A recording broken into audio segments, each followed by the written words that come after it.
Welcome! Today's webinar is designed for charter school staff who are in the process of completing their 2017-18 through 2019-20 LCAP.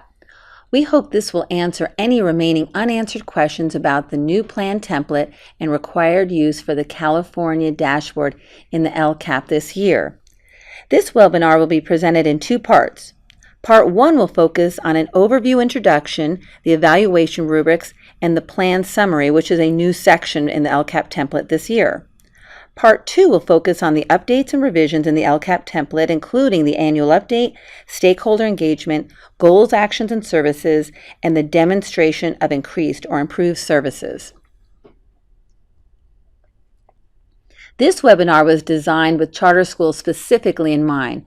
We want you to leave with a clear understanding of the new template and how to use the evaluation rubrics from the California dashboard in completing the plan.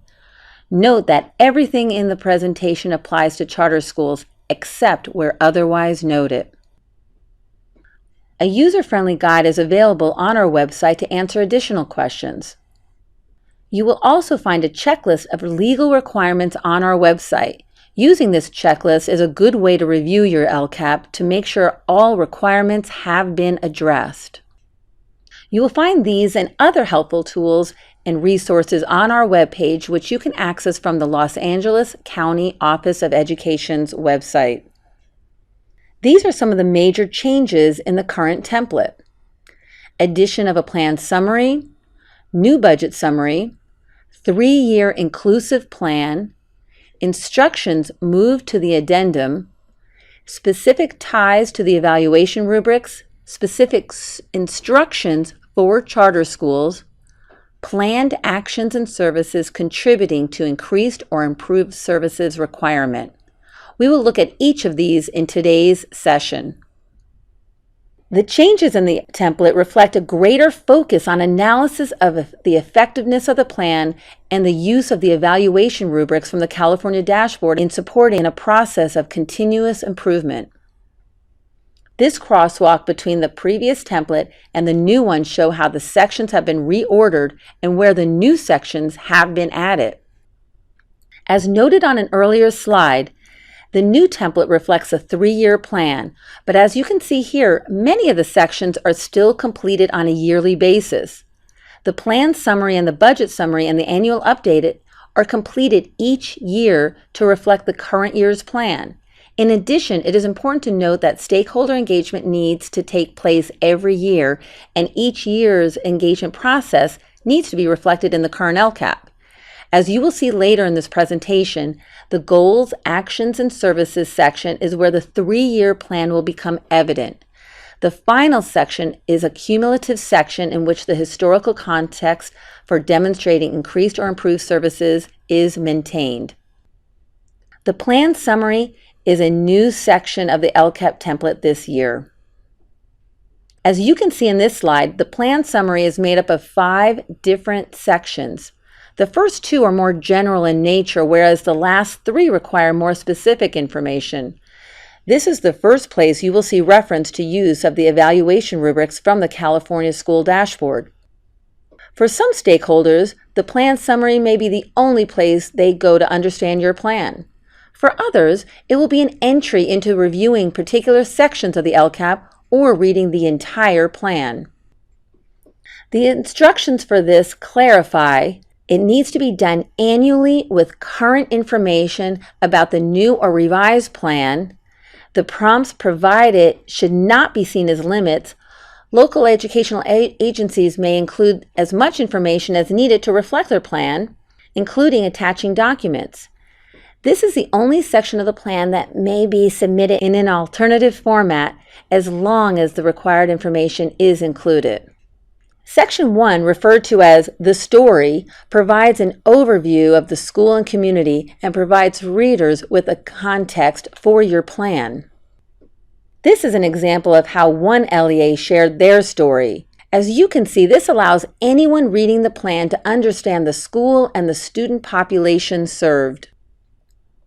The LCAP Highlights section should focus on your LCAP and address the key features and areas of focus. In this example, the LEA provided a summary of the LCAP goals to focus on and the key features of the LCAP. In this example, they focused on the vision and actions in the LCAP to support the achievement of that vision. They also provided references to page numbers in the LCAP where the reader can find the information on specific actions. Note how each example, while presented differently, summarizes the key features of the LCAP. The review of performance in the plan summary requires addressing 3 areas based on data from the evaluation rubrics in the dashboard. In this slide, you can see where information from the California dashboard is incorporated into the LCAP template in the required areas noted. This slide identifies all the state priority areas and shows which are reported as state indicators and which are local indicators.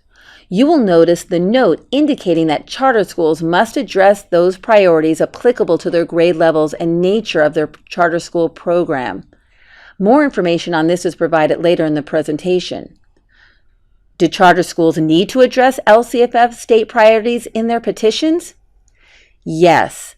Pursuant to Ed Code sections 47605 and 47605.6, charter schools that file an initial charter petition or a renewal petition shall incorporate into the charter petition the required state priorities identified in Ed Code section 52060. Ed Code requires a charter petition to include a description of the annual goals and actions in the 8 state priority areas that apply to the grade levels served and the nature of the charter school's program, including modifications to reflect only the statutory requirements explicitly applicable to charter schools in the Education Code. This slide provides a key to the state performance indicators in the California dashboard. You will note that blue is the highest level and red is the lowest. You will also see other notations that may be in the report depending on the number of students reported, available data, and whether or not the indicator is applicable. The colors are derived from a chart like this, which you have probably seen. As you can see, the color is derived from looking at both the status bar on the left and the change bar on the top. Only when looking at both current status and change do we derive a color indicator reflecting the performance of the school or student group. There are multiple ways the data can be displayed to assist you in analysis. This is the main display showing overall performance for all students in each of the state indicators. In this display, you can see at once the performance of each student group in each of the state priority areas. Finally, this version, referred to as the equity layout, shows the performance for all students in the state priority areas, and then shows any student groups performing at the lowest levels, as well as the total number of groups in the school. The first box in this section requires the school to identify the greatest progress based on the evaluation rubrics, in addition to any other available data, and indicate how they plan to maintain or build on that success. In this example, the school identified 3 areas of progress based on the evaluation rubrics. And then they provided a description of the progress and actions they plan to move that even further. You can see they address how they plan to maintain or build on their progress and where that is addressed in their LCAP in the coming year. The greatest needs section is more specific and requires identification of any indicator for which overall performance was in the red or orange category, or for local indicators where the LEA received a not met or not met for 2 or more years rating. If no indicators are orange or red, you should indicate that, but then identify what areas you see as the greatest need based on the rubrics. Finally, the LEA must indicate what steps it is taking to address the areas identified as having the greatest need for improvement. Now we will look at the section identifying performance gaps. In this section, you must identify any state indicator for which performance for any student group was 2 or more performance levels below the all group. In this way, you are identifying performance gaps. In addition, you are asked to describe the steps you plan to take to address those gaps. This slide of the dashboard report for English Language Arts for this LEA shows that all students are at the yellow level, so any group in red would need to be included in the performance gap section. In this case, foster youth meet that criteria.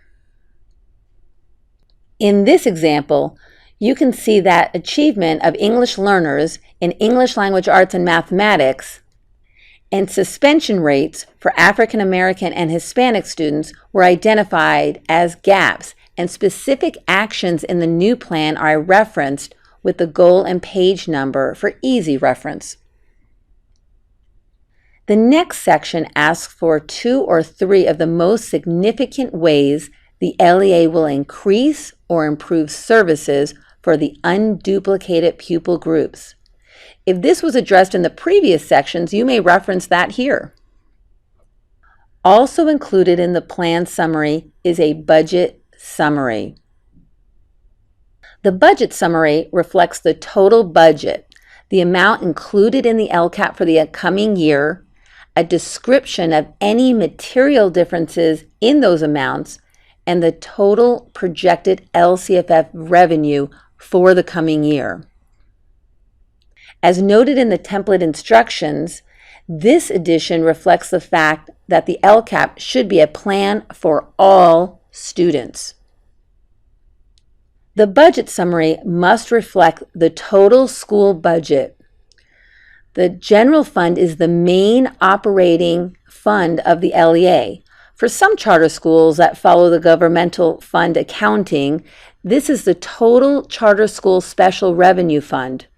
For charter schools that follow the not-for-profit accounting model, this is the total budgeted expenses, such as those in the Charter School Enterprise Fund. In the next section, you must enter the total amount of funds from the funding sources included in the LCAP for 2017-18. Next, you will need to describe the use of any general funds reflected in Step 1 not included in the 2017-18 LCAP. In this example, the LEA shows a difference of $60 million between what is reported in the general fund budget and that accounted for in the LCAP. Therefore, they have included a description of the use of those funds in the third box. The final box reflects the total amount of LCFF funds the charter school expects to receive. This concludes part 1 of our webinar for charter schools. We hope you have found this information helpful to you. Please proceed to part 2 for information on the annual update, goals, actions, and services, and the demonstration of increased or improved services requirement. Thank you.